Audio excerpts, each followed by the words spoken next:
కడప నగరంలోని కలెక్టరేట్ వద్ద అఖిల భారత విద్యార్థి సమాఖ్య కడప జిల్లా సమితి ఆధ్వర్యంలో భారీ ర్యాలీ మరియు నిరసన కార్యక్రమం నిర్వహించారు.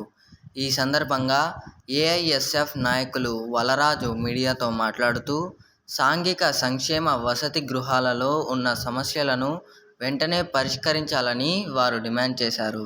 ఎస్సీ, ఎస్టీ, బీసీ సంక్షేమ వసతి గృహాల్లోన జిల్లా వ్యాప్తంగా ఇవాళ విద్యార్థుల సమస్యలు పట్ల చూసుకున్నట్టయితే ఎక్కడ కోసిన గొంగలి అక్కడే ఉన్న చందంగా ఇవాళ జిల్లాలో ఉన్నటువంటి వసతి గృహాలకు ఇంకా 7-8 నెలలు మెస్ బిల్లులు రావాల్సినటువంటి అవసరం ఉంది.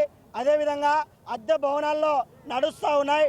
ఇంకా గడిచినటువంటి 5 సంవత్సరాలుగా ప్లేట్లు కానీ, దుప్పట్లు కానీ, పుస్తకాలు కానీ, హాస్టల్ సంబంధించిన కాస్మెటిక్ ఛార్జీలు కానీ రానటువంటి దుస్థితి ఇవాళ రాష్ట్ర వ్యాప్తంగా ఉంది. ఆల్ ఇండియా స్టూడెంట్ ఫెడరేషన్గా విద్యార్థుల తరఫున ఒకటే డిమాండ్ చేస్తూ ఉన్నాం. ఎస్సీ, ఎస్టీ, బీసీ సంక్షేమ వసతి గృహాల్లోన ఆగిపోయినటువంటి రిక్రూట్మెంట్ ఏదైతే ఉందో వార్డెను, కమాటీ వీళ్ళన్నిటినీ వెంటనే భర్తీ చేయాలని చెప్పి, ఒకే వార్డెను 3-4 హాస్టళ్ళకి ఇన్ఛార్జిగా ఉండడం వల్ల విద్యార్థులకు నష్టం జరుగుతుంది.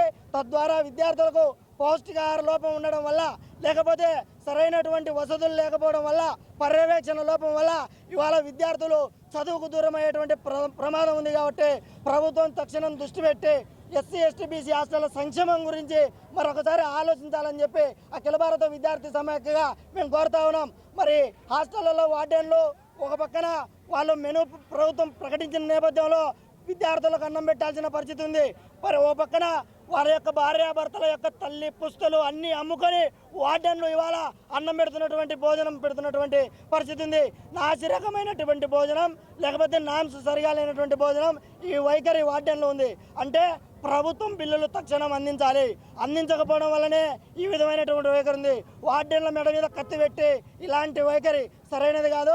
వెంటనే వార్డెన్ల యొక్క మెస్ బిల్లులు, లేకపోతే మెయింటెనెన్స్ ఛార్జీలు అన్నింటినీ వెంటనే ప్రభుత్వం ఇచ్చి వారిని ఆదుకోవాలి. విద్యార్థుల సంక్షేమం గురించి ఆలోచించాలని చెప్పి ఆల్ ఇండియా స్టూడెంట్ ఫెడరేషన్గా మేము డిమాండ్ చేస్తూ ఉన్నాం.